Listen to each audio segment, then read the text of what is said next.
ಸಂದರ್ಭೋಚಿತ ವರ್ತನೆ ಬಹು ಮುಖ್ಯ. ನಾನೊಬ್ಬ ವ್ಯಕ್ತಿತ್ವ ವಿಕಸನ ತರಬೇತುದಾರನಾಗಿರೋದ್ರಿಂದ ಆ, ನಾನು ಏನು ಗಮನಿಸ್ತಾ ಇದ್ದೇನೆ, ಕಾಮನ್ ಸೆನ್ಸೇ ಅನ್ಕಾಮನ್ ಅನಿಸ್ಬಿಟ್ಟಿದೆ ಸ್ನೇಹಿತರೆ.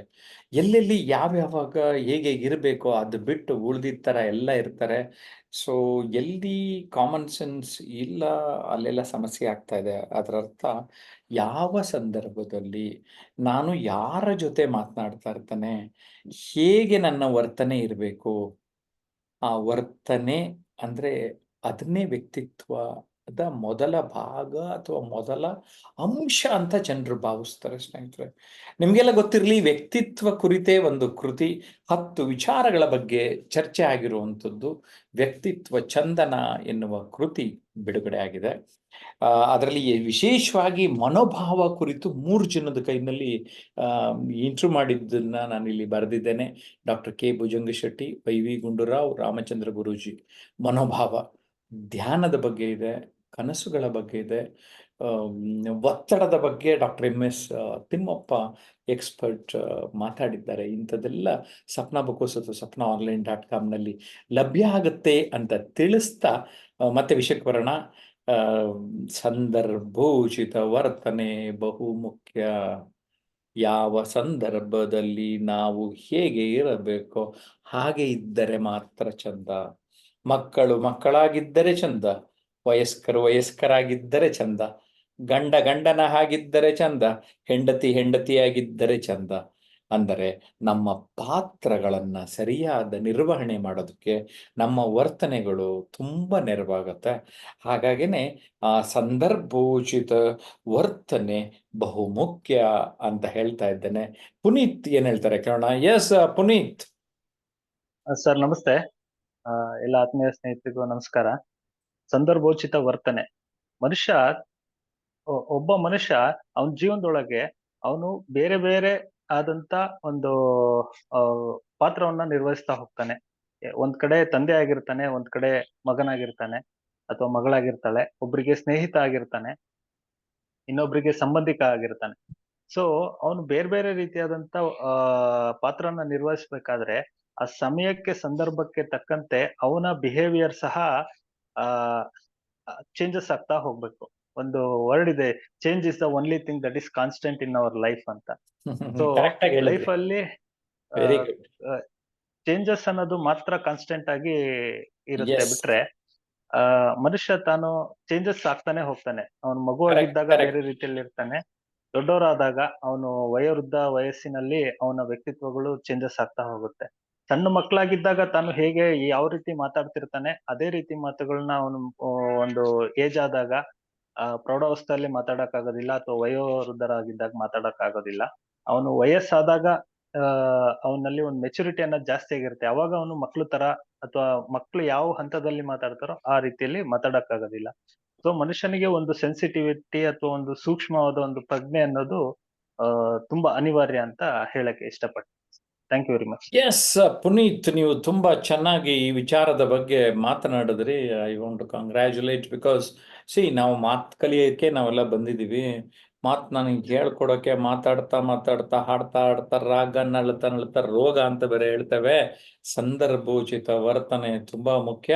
ನಮ್ಮ ಗೀತಾ ಏನ್ ಹೇಳ್ತಾರೆ ಕೇಳೋಣ. Yes, over to Geeta. Sir ನಮಸ್ತೆ. ಸಂದರ್ಭೋಚಿತ ವರ್ತನೆ ಬಹು ಮುಖ್ಯ ಅಂದ್ರೆ ಆಯಾ ಸಂದರ್ಭಕ್ಕೆ ತಕ್ಕಂತೆ ಬುದ್ಧಿಯನ್ನ ಉಪಯೋಗಿಸಿ ನಮ್ಮ ವರ್ತನೆಯಿಂದ ಸಮಸ್ಯೆನ ಆದಷ್ಟು ಕಡಿಮೆ ಮಾಡುವಂತದ್ದು.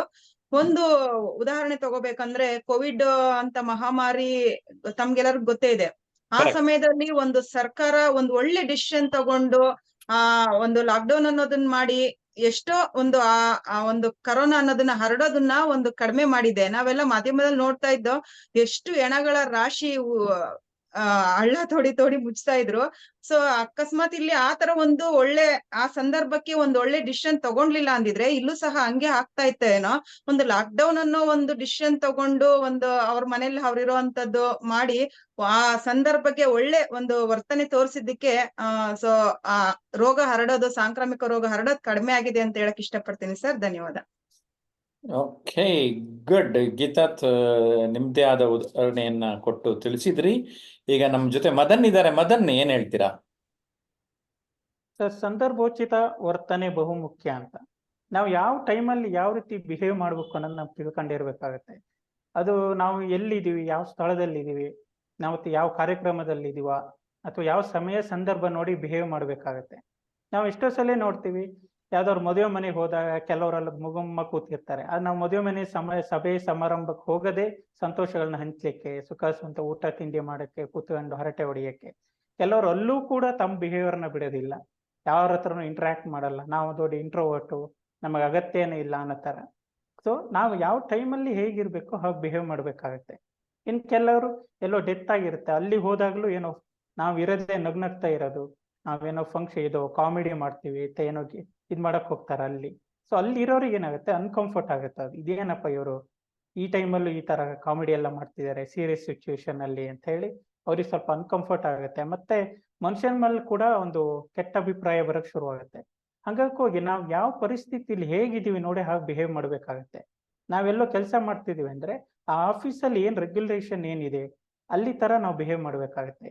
ನಾವ್ ಯಾವ್ದೋ ಒಂದು ಪಾರ್ಟಿ ಫಂಕ್ಷನ್ನಿಗೆ ಹೋಗ್ತಾ ಇದೀವಿ ಅಂತಂದ್ರೆ ಅಲ್ಲಿ ಹೇಗಿರ್ಬೇಕು, ಅಲ್ಲಿ ಡ್ರೆಸ್ ಸೆನ್ಸ್ ಹೇಗಿರ್ಬೇಕು, ಯಾರ ಜೊತೆ ಹೇಗ್ ಮಾತಾಡ್ಬೇಕು ಅಲ್ಲಿ, ಅದನ್ನೆಲ್ಲ ನಾವು ಮ್ಯಾನೇಜ್ ಮಾಡ್ಬೇಕಾಗತ್ತೆ. ಅಥವಾ ನಾವ್ ಯಾವ್ದೋ ಬೇರೆ ಸೀರಿಯಸ್ ಸಿಚುವೇಶನ್ ಇರುತ್ತೆ, ಅವ್ರ ಮನೆಗೆ ಹೋದವಾಗ ಅಲ್ಲಿ ಅವ್ರಿಗೆ ಧೈರ್ಯ ಹೇಳುವಂತ ಕೆಲಸವನ್ನು ಮಾಡ್ಬೇಕು. ಈ ತರ ಎಲ್ಲ ನಾವು ಬಿಹೇವಿಯರ್ ಮಾಡ್ತಾ ಬಂದಾಗ ನಮ್ಮ ಮನಸ್ಥಿತಿನೂ ಬದಲಾಗುತ್ತೆ, ಮತ್ತೆ ನಮ್ಮ ಮೇಲೆ ಜನರಿಗೆ ಇರುವಂತ ಅಭಿಪ್ರಾಯನೂ ಬದಲಾಗುತ್ತೆ, ನಮಗೊಂದು ಒಳ್ಳೆ ಹೆಸರು ಬರುತ್ತೆ ಅಂತ ನನಗೆ ಅನ್ಸುತ್ತೆ.